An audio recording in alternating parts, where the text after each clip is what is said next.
Karibu kwa mara nyingine tena mtazamaji wa The World News katika kipindi hiki cha ulimwengu wa siasa. Mimi ni Adam Hussein.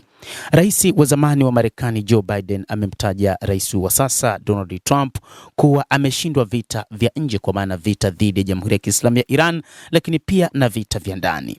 Rais huyu wa zamani wa Marekani bwana Joe Biden amemtaja Trump kuwa ni mpotevu, akimshutumu mrithi wake kwa ufisadi, ubatili na ufisadi shupavu na wawazi.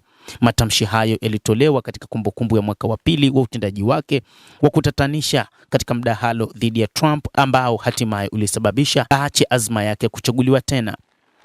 Biden alitoa shambulizi hilo katika hafla ya sherehe za chama cha kidemokrasia huko Maryland kwenye kasino mnamo Jumamosi, ambapo wagombea walikuwa kwenye kampeni kabla ya uchaguzi wa katikati mwa muhula wa Novemba, akimkashifu Trump kwa upotoshaji wake wa makusudi na uharibifu wa NATO, na vilevile alielezea kama ni miradi ya ubatili.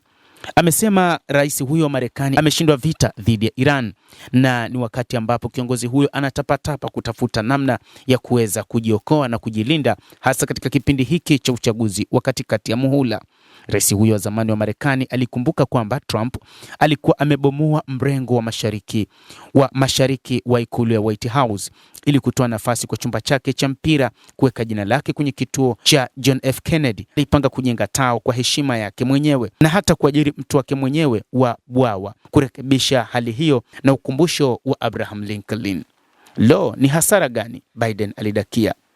Hata hivyo, rais huyo wa zamani wa Marekani bwana Joe Biden aliwahi kuzungumza juu ya siku 100 za rais wa Marekani Donald Trump, kwamba siku zake 100 za kwanza ofisini zilikuwa ni mbovu. Rais huyo wa zamani wa Marekani alimshutumu Trump kwa ufisadi wa kiwango ambacho hakijawahi kuonekana katika historia ya Marekani katika utawala wowote, akidai kuwa amepata mabilioni ya dola tangu arejee ikulu ya Marekani.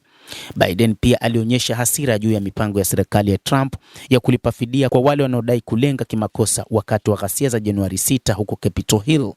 Kiongozi huyo wa zamani wa Marekani alipendekeza kwamba badala ya kufurahia malipo, watu hao wanapaswa kufungwa jela kwa muda mrefu. Wakati Biden akimtaja Trump kama mpotevu, ni yeye ambaye alidhihakiwa sana juu ya utendaji kazi wake katika mjadala wa Juni mwaka 2024 dhidi ya mgombea huyo wa Republican. Wakati huo Joe Biden tayari alikabiliwa na wasiwasi wa umma juu ya umri wake na usawa. Alionekana kuchanganyikiwa na kupoteza mawazo yake mara kadhaa. Siku chache tu baada ya maafa ya mjadala, wanademokrasia wa bunge walianza kumtaka hadharani aache wanachama. Biden hatimaye alijiondoa mwezi uliofuata na kumuidhinisha makamu wa rais Kamala Harris, ambaye alishindwa katika uchaguzi na rais wa sasa wa Marekani Donald Trump. Mtazamaji, endelea kutufuatilia na tutaendelea kukujuza mengi yanayojiri katika ulimwengu kupitia The World News. Utaweza kufahamu kwa mapana ni nini kinachojiri katika ulimwengu. Naitwa Adam Hussein, endelea kuwa nasi wakati wote, endelea kutufuatilia.